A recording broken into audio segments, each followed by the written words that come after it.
44 Magnum at 2:30 a.m.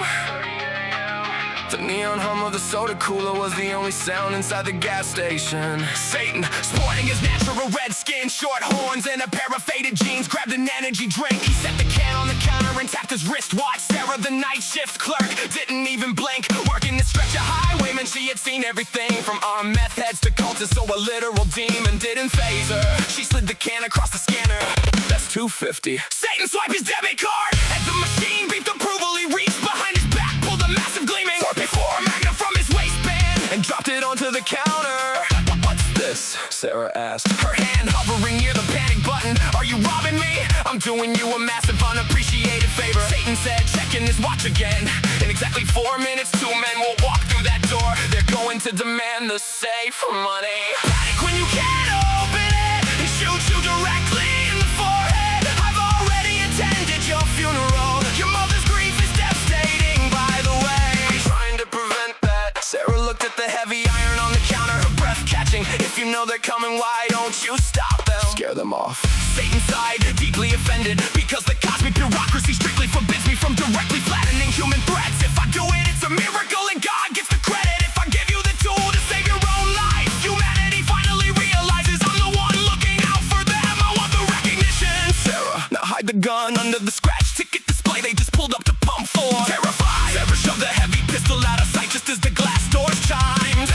2 men walked in, hoods pulled low and sunglasses masking their faces despite the pitch darkness outside. The leader didn't waste words. He yanked a compact pistol from his waistband and aimed it at Sarah's chest. All the money from the register in the safe, put it in a bag. Fast, I don't have the code to the safe. Sarah stammered her voice saying, don't lie to me.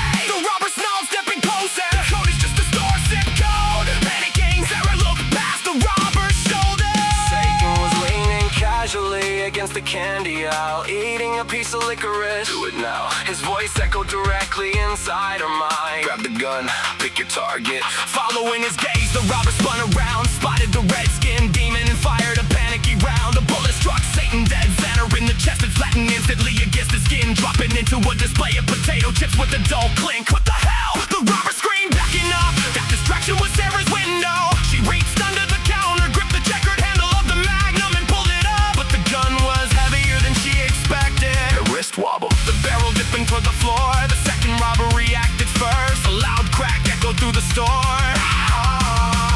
The bullet caught Sarah right between the eyes. She dropped instantly behind the counter. The 2 men, terrified by the unkillable red monster in the aisle, didn't even grab the cash. They bolted out the door, tires screeching as their sedan tore into the night. Satan walked over to the counter and looked down at Sarah's unmoving body.